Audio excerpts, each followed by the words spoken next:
Boker Tov,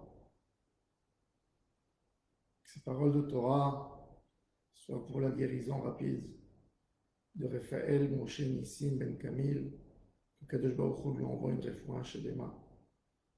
Ainsi, Chaviva Géraldine Bat Misha, que Kadosh Baruch Hu lui envoie une réfoua Shelema. Moshe Rabbeinu, dans le livre de Devarim, raconte au peuple d'Israël les épreuves difficiles de 40 ans.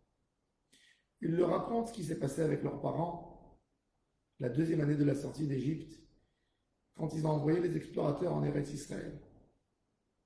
Les explorateurs sont venus, leur ont dit: ne rentrez pas en Israël, vous allez mourir. Moshe raconte que toute la nuit, c'était la nuit du 9 Av, tout le peuple était assis dans leur tente, ils étaient tous en train de pleurer. Et ils ont dit, c'est mentionné dans le premier chapitre de Devarim, verset 27, Vateragnu be'a olechem, vous étiez dans vos tentes en train de râler, Vatomru, vous avez dit, Besinat Adonai otanu, Dieu nous déteste, et c'est pour cela qu'il nous a fait sortir d'Égypte. Dieu nous déteste. Pourquoi il vous a fait sortir d'Égypte? Parce qu'il vous déteste. Alors le Sforno, Rabbeinu Ovadia Sforno, Zechono Livracha, nous dit Besinat Adonai otanu, Dieu a voulu se venger de nous, comme ça ils ont dit dans leur fausse idée, Dieu a voulu se venger de nous, parce que nous avons fait de la avodah zara, de l'idolâtrie, et il a décidé de nous faire sortir d'Égypte pour nous donner dans les mains des Hémorites.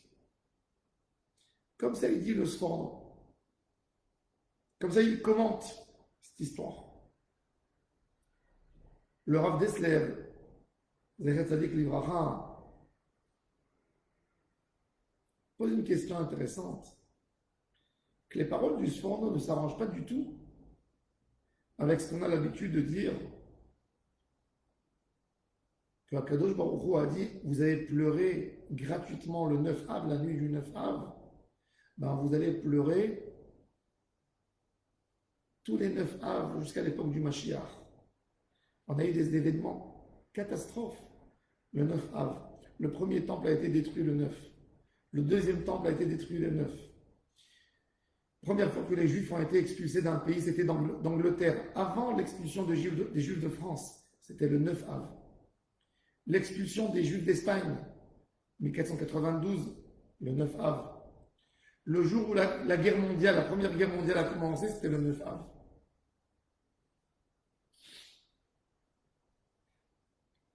Des jours très difficiles pour Am Israël. Pourquoi? Parce qu'on a pleuré gratuitement cette nuit. Ben, nous devons pleurer toutes ces nuits. C'est quoi cette idée? Là, on voit que, d'après le Sforno, que les pleurs des Bnei Israël, c'était un pleur de Teshuvah. Ils ont dit, parce qu'on a fauté, on a fait de la avodah zara en Égypte, Dieu nous récompense maintenant, qu'il va nous affronter avec les Hémorites. Bémet, les Bnei Israël, quand ils ne voulaient pas rentrer en Eretz Israël, c'était par une Teshuvah. Nous ne sommes pas assez forts. Nous n'avons pas assez de mérite. Nous avons un très mauvais passé d'idolâtrie. Nous étions des païens. Comment on pourra gagner les Hémorites? Nous n'avons pas assez de mérite. Et cette idée s'est développée en eux, à tel point après de devenir Kofrim en Hachem Barach et dire, il n'a pas la capacité de nous faire rentrer en Eretz Israël.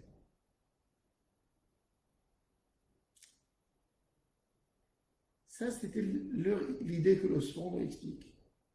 Mais quelle est l'autre idée? L'idée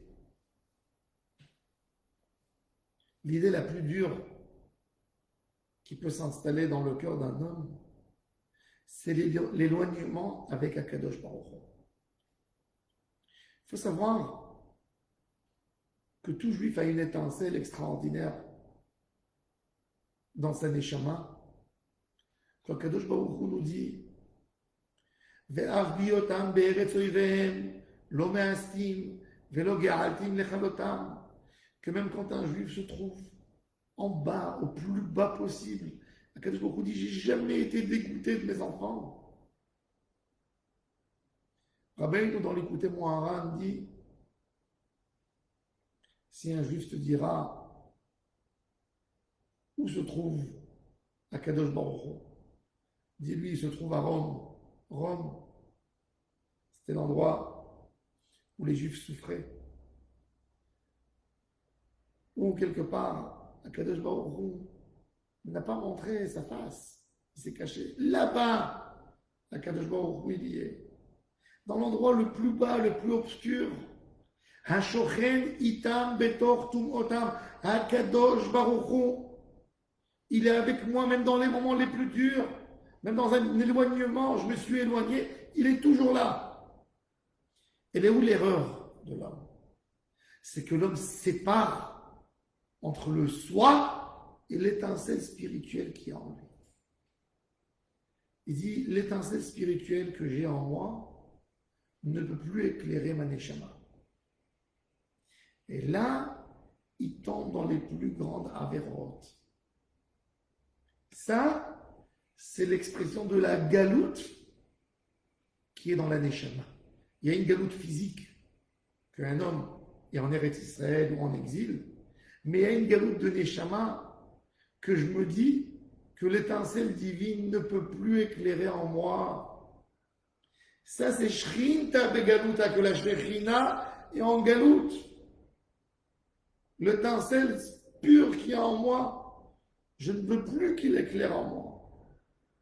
Et quand ça devient une idée globale de la nation, c'est une destruction totale. La nation n'y croit plus dans son potentiel de Torah, n'y croit plus dans son potentiel spirituel, n'y croit plus en Nishmat Israël. Ça, c'est une destruction totale. Quel est le tikkun? Le tikkun, c'est de pleurer. Un homme, il pleure quand? Un homme ne pleure pas quand il est désespéré. Quand on est désespéré, on ne peut plus réparer. On pleure quand? Quand on pense qu'on peut faire quelque chose. Un homme, il pleure sur un mort. Quand il pleure quand c'est encore là. Le détachement, il ne s'est pas encore détaché complètement. Il est là. Il le pleure. Il veut qu'il soit là. Pourquoi tu es parti? Quand quelqu'un se réveille en larmes la nuit de Tisha B'Av, c'est-à-dire qu'il comprend que l'étincelle peut éclairer sa neshama. Et il se pose la question, pourquoi l'étincelle n'éclaire pas? Donc c'est des pleurs d'espoir. Les pleurs, elles viennent par un espoir, pas par un désespoir. Quand quelqu'un est désespéré, il ne pleure plus. Les sources des larmes sont secs. Il ne peut pas pleurer. C'est loin. Il est éteint. Totalement éteint. Si on pleure avec un espoir. Et ça, c'est le tikkun. Le seul tikkun, c'est ce que la Gemara dit, vous avez pleuré gratuitement d'un désespoir, d'un début de désespoir. Ben maintenant, vous allez pleurer pour faire le tikkun avec espoir. Contre ce qu'on a pleuré gratuitement, on va pleurer avec un pleur qui va nous ouvrir la neshama. La Gemara, dans le traité Brachot d'Afla Medbet, nous raconte que depuis que le temple a été détruit, toutes les portes qui ouvrent l'esprit ont été bloquées, fermées et scellées. Sauf un seul portail. Le portail des larmes. Parce que les larmes, il y a du émettre dans ces larmes. Les larmes, elles nous font comprendre où on aurait voulu être. On pleure sur quelque chose d'accessible qu'on ne peut pas l'atteindre. Pourquoi je n'atteins pas le monde de la Kedusha? Pourquoi ma Neshama n'éclaire pas en moi? Ça, c'est l'idée. Ça, c'est la Avodat Hashem qu'il faut avoir Tisha B'Av. Et c'est pour ça que Kadosh Baruch Hu nous a donné plusieurs occasions de pleurer le 9 Av. Premier temple, deuxième temple, expulsion des Juifs d'Angleterre, expulsion des Juifs d'Espagne, Première Guerre mondiale, le 9 Av, pour pleurer, pour comprendre, pour faire un tikkun, pour se remettre en question, pour dire ma Avodat Hashem ne sera plus une Avodat Hashem banale et simple, comme j'ai fait tout le temps. Je vais plus servir à Kadosh Baruch Hu en me détachant moi de ma source de Neshama.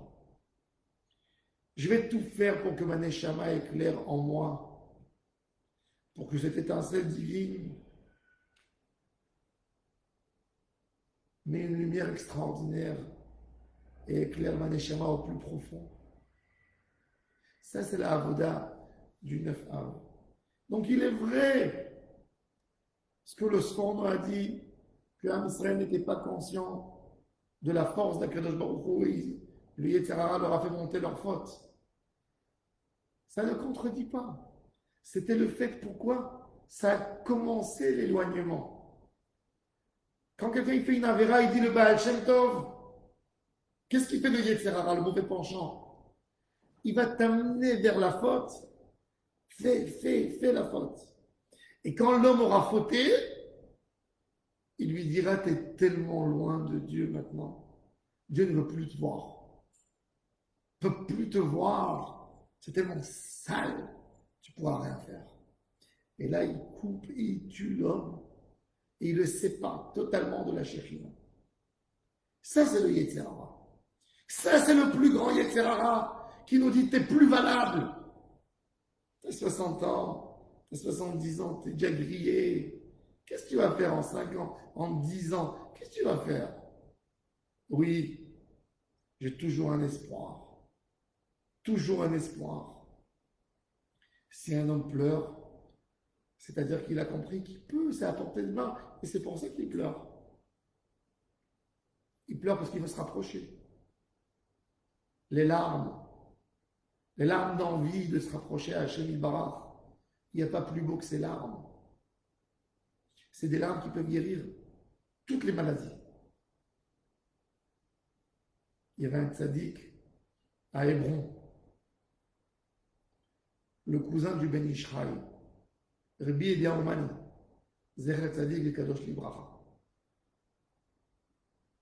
À Jérusalem, à l'époque, il y avait beaucoup de personnes qui souffraient de la maladie des yeux. C'est une maladie terrible,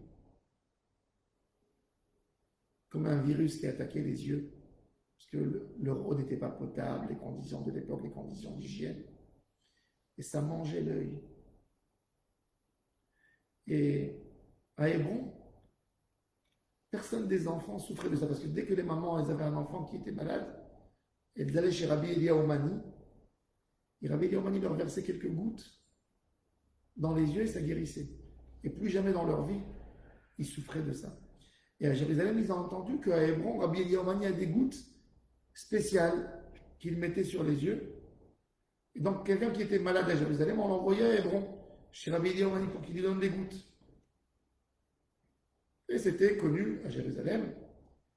Pour la maladie des yeux, il faut aller prendre les gouttes de Rabbi Elia Omani. Quand Rabbi Elia Omani est décédé, il y a son fils qui est devenu le rabbin de Hébron à sa place. Et les gens venaient de Jérusalem pour demander qu'ils guérissent les yeux de leur enfant. Il dit, mais je ne peux pas vous guérir les yeux. Comment je vais vous guérir les yeux? Il dit, mais tu n'as pas les gouttes de ton papa? Il dit, ce n'était pas des gouttes. C'était les larmes que mon papa versait quand il faisait Tikkun Chatzot. Il mettait une assiette devant lui. L'assiette, elle se remplissait de larmes, tellement il pleurait. Et il prenait ses gouttes de larmes sur le Tamikdash et il mettait dans les yeux, moi je ne peux plus pleurer comme mon papa. J'ai pas ce niveau de mon père. J'ai pas les larmes qui me sortent comme mon papa. Les larmes du Beth Amikdash, ça guérit tout. Quand un juif pleure, pourquoi je n'ai pas Beth Amikdash? Pourquoi je ne peux pas être proche d'Hachem Yitbarach? Pourquoi je ne peux pas arriver à un niveau spirituel? Ça, c'est les larmes qui nettoient tout, qui purifient tout. Que Kadosh Baruch Hu nous aide de faire le travail, ce travail de pleurer sur Beth Amikdash, de se coller au point spirituel qu'il y a en nous. Et là, on fera un début de tikkun, une vraie liaison avec Hachem Yitbarach, une vraie liaison de Teshuvah. L'étincelle va éclairer notre Teshama, qui va éclairer notre corps et notre cœur. Je vous souhaite à tous et à toutes une excellente journée. Hatzlacha, bracha, dans tout ce que vous faites. Amen. Amen.